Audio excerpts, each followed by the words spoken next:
lembrava que no início do século IV, com Constantino, a igreja passou a ter liberdade de culto. Antes perseguida, escondida, poucos inscritos, que não havia nem muitas condições para isso, começa agora a se expandir. E, curiosamente, começam os problemas internos. Nós sabemos que isso é muito comum. Quando um grupo de pessoas, esse grupo é perseguido, ele se defende. Na hora que passa e cessa a perseguição, aí começam os problemas internos de relacionamento, as diferenças aparecem. E com a igreja, que é formada de pessoas, seres humanos, não foi diferente. E começam, nesta fase da igreja, começam os primeiros credos. Credo significa creio, é uma expressão latina. E os credos o que eram? Eram sínteses da fé. Porque o Evangelho, a gente sabe que responde às nossas inquietações, mas Jesus Cristo não deu resposta a tudo.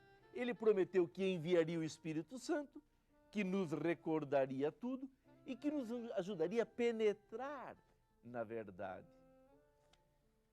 Assim, as primeiras comunidades tinham e sentiam necessidade de expressar em formas densas, sintéticas, a sua fé, a sua crença, em quem nós acreditamos, mesmo porque era a pergunta que muitos pagãos faziam aos cristãos. Mas em quem vocês acreditam? Não adiantava dizer, não, mas está aqui ó, a palavra de Deus, aqui está a Bíblia, aqui está o Novo Testamento. Para um pagão, aquilo tudo era desconhecido, difícil de entender. Mas a partir do momento em que lhes fosse dito, olha, nós queremos nisto, nisto, naquilo, ficava mais fácil para ele se posicionar. E essa foi a preocupação dos primeiros concílios, que justamente eram convocados para dar resposta a perguntas que surgiam no meio da comunidade. E algumas questões seríssimas, e eu diria até decisivas, fundamentais, que mudariam o caminho da igreja se tomasse essa direção ou aquela. Por exemplo, sobre Jesus Cristo. Quem é Jesus Cristo? Essa pergunta que muitos se faziam. Quem é Jesus Cristo? É Deus? Sim. Mas é homem também? Sim. Sim, mas é Deus ou é homem? É Deus e homem. Mas então, e as duas naturezas, a divina e humana, como é que se unem nele? E aí começaram vários grupos. Uns diziam, não, ele é só Deus, fez de conta que assumiu a natureza humana, mas não é verdadeiramente homem, não. Outros diziam, não, ele é um homem privilegiado, um homem especial, como foram tantos ao longo da história da salvação, Abraão, Moisés, Isaías.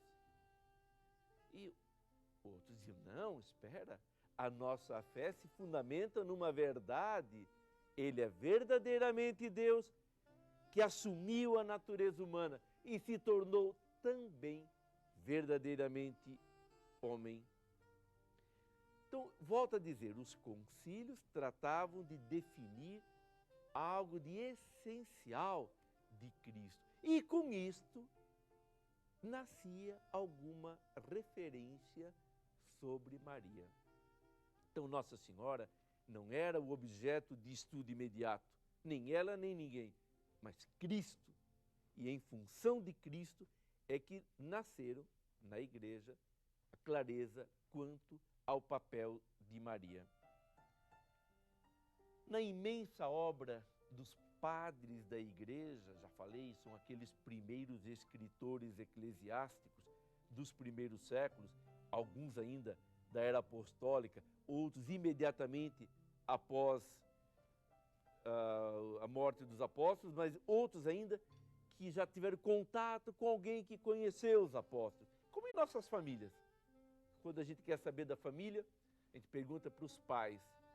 E depois os pais perguntamos para os avós. E os avós podem dizer, olha, eu conheci o meu avô. Quer dizer, são de repente várias gerações que estão aí diante de nós, sendo colocadas com as suas histórias. Então a igreja tem isso, por isso ela guarda com tanto carinho aquilo que os primeiros escritores nos deixaram, porque está perto da fonte. Dizem que a água mais pura é aquela que está mais próxima da fonte. Um desses escritores eclesiásticos do século IV é São Basílio Magno, que morreu no ano 369. Ele defendeu a virgindade de Maria. Próximo dele temos Santo Efrem, um santo muito famoso, morreu em 373, era monge e diácono, nem quis ser ordenado padre. Ele contemplou Maria com um olhar assim muito bonito, um olhar profundo e concreto, e compôs poemas para serem recitados por crianças. Veja, lá no século IV, encontramos um santo padre escrevendo poemas para, através dos poemas, catequizar as crianças. E eu vou ler uma passagem de um hino que Santo Efrem escreveu, chama-se Hino sobre o Nascimento. Eu vou ler assim os primeiros textos desse poema. Tua mãe, Senhor, ninguém sabe como chamá-la. Vamos chamá-la de Virgem, mas eis o seu filho. Esposa, mas nenhum homem a conheceu. Se é difícil descrever tua mãe, quanto não será difícil então te descrever? Vejam, com a simplicidade, Santo Efrem nos coloca diante assim do mistério de Cristo e do mistério de Maria. Mas a história da Mariologia continua e no nosso próximo encontro vamos continuar nos debruçando sobre ela.